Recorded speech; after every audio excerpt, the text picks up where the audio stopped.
I just want to say I weigh and measure 3 meals a day. I write them down. I call them into my sponsor, and I do not eat in between meals, no matter what. And my name is Christina. So I have to show you. I have this notebook that has my brain in it right now. It's my gray sheet brain, and it helps me because I'm such a chronic relapser. It helps me remember that I've done all the qualifications for the day that I need to do to stay with the commitment that I made to my sponsor. I'm going to cry. So I'll start off sharing it. Not everybody knows, but I live in Boca Raton, Florida, which is a pretty nice place to live. Besides Seattle, I love Seattle. But it's been like 2 years now that I know that my husband needs to relocate back to New Jersey, Manhattan area. So that's coming, and it's coming quicker than it's coming within the next 60 days that he has to be back in New York City with COVID and everything. And my husband's not in the greatest health right now. So, but we're taking that one day at a time. So I just want to start there. So Boca Raton is wonderful. Although we have some kind of tropical storm, I try to open up the shade so you could see what it looks like outside. The vegetation, it's beautiful here. But so I have 3 teenagers. One is in college, which, yeah, and I have one going off to college. She didn't get to graduate this year from her high school, obviously, because of COVID. So she doesn't know, but there's a caravan of cars coming around tomorrow with signs with a picture of her and cheering for her. So so when she wakes up, there's going to be a big, hoopla for her with balloons and everything. So that's the way we're celebrating her graduation from high school. Okay, so I wanted to share that.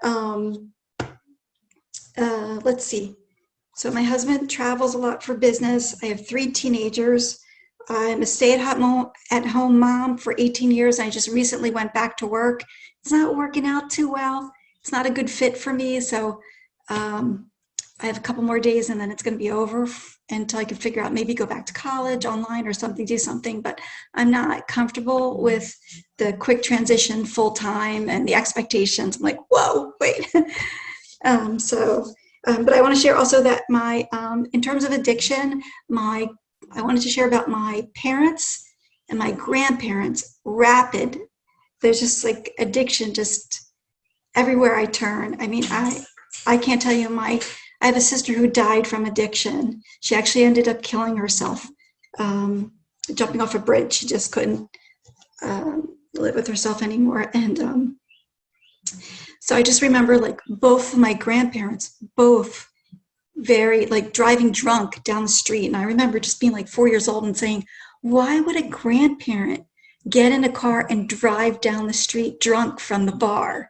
So, and another occasion, I just wanted to share this because it's much related to food, and also at the age of 4 or 5, I went to one of my grandfathers lived in the Bronx, and it was like a townhouse that was really steep and high. And I went all the way to the top steps and to where the bedrooms were. And I went into his bedroom, and there was a mini refrigerator, which I never had seen a mini refrigerator before.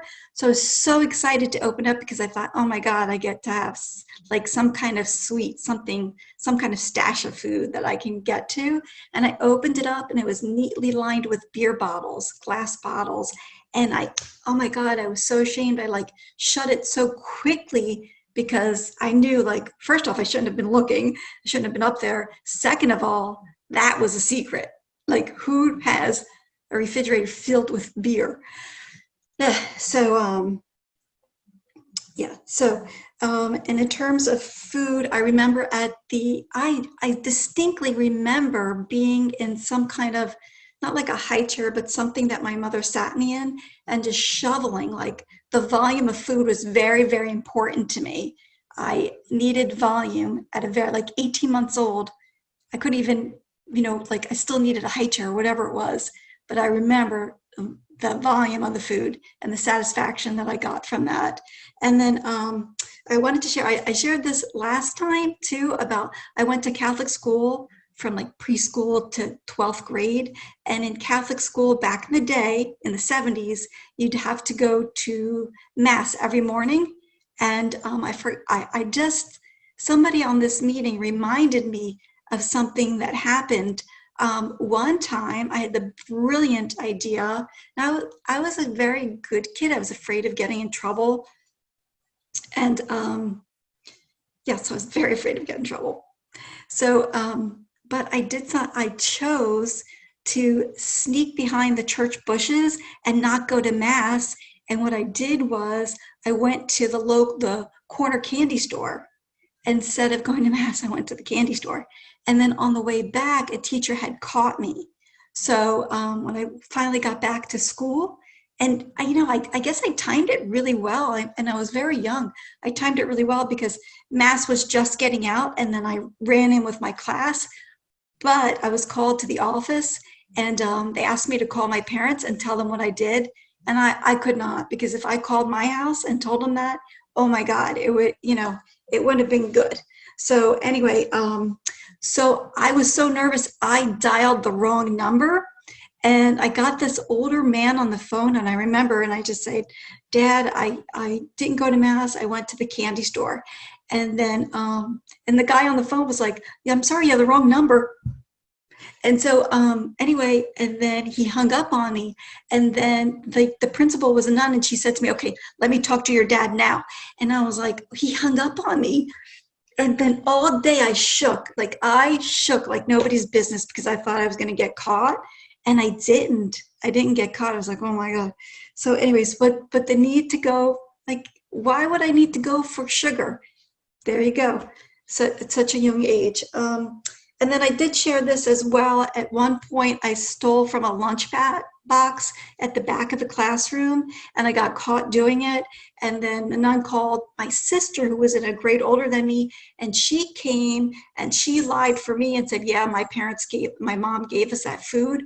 But it was the week before that I was in her class sticking up for her because she stole something out of the lunchbox. So it was like, it was just my comforter since the beginning, and I can clearly see that now.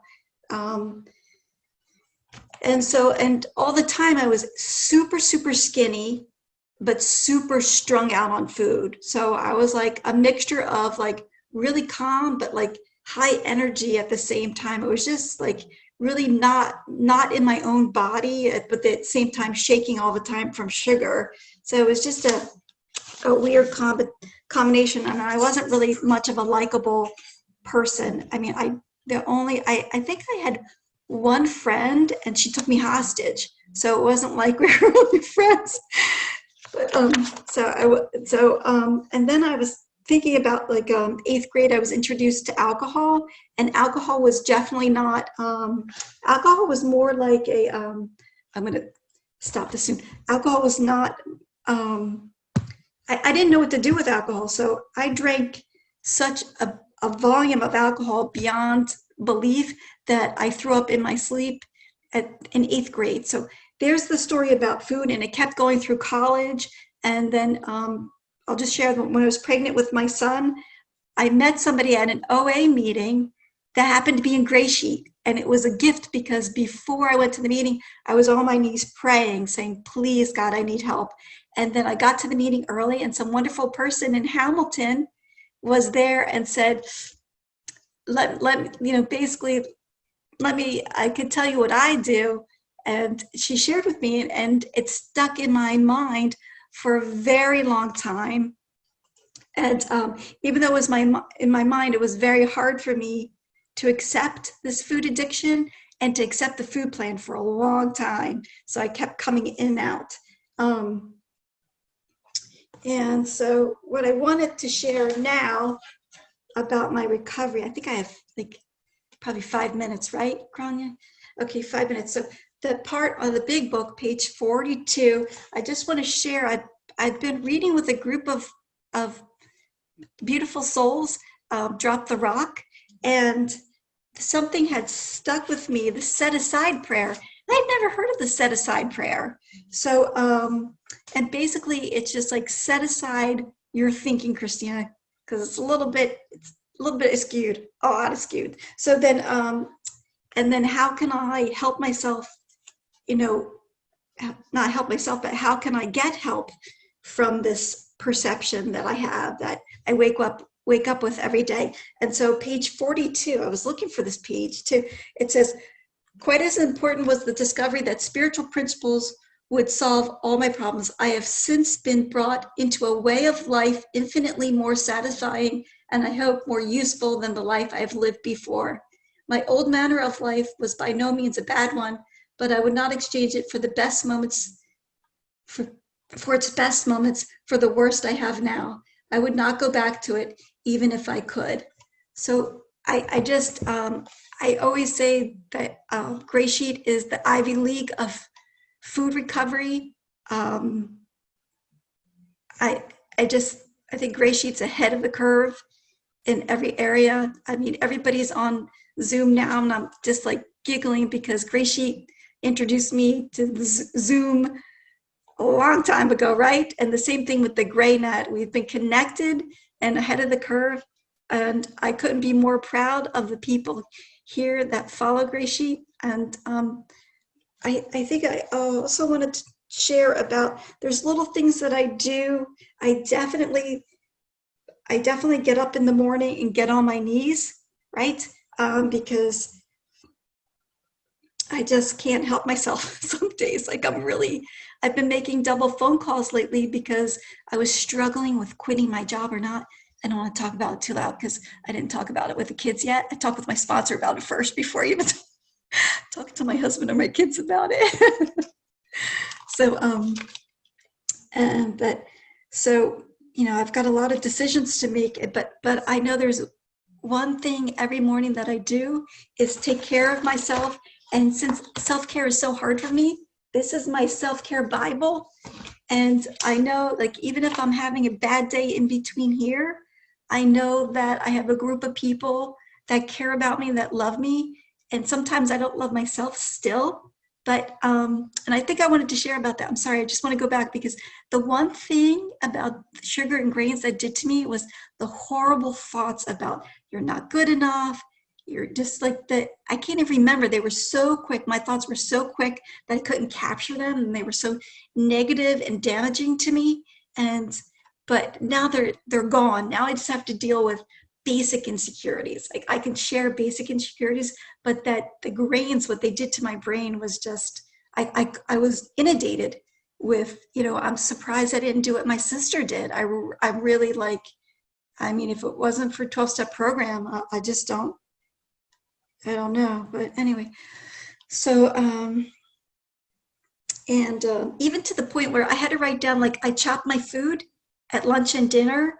And it's also a way of self-care because usually I'm just like, so I take the time to chop every day. I mean, I don't have to write that down, but there's little things that I do, like little checkpoints during the day that give me an endorphin rush. Like I'm following my Grey Sheet plan that I need to follow to stay well. So I think that's all I have to share, but thanks everybody for listening and thanks for supporting Grey Sheet.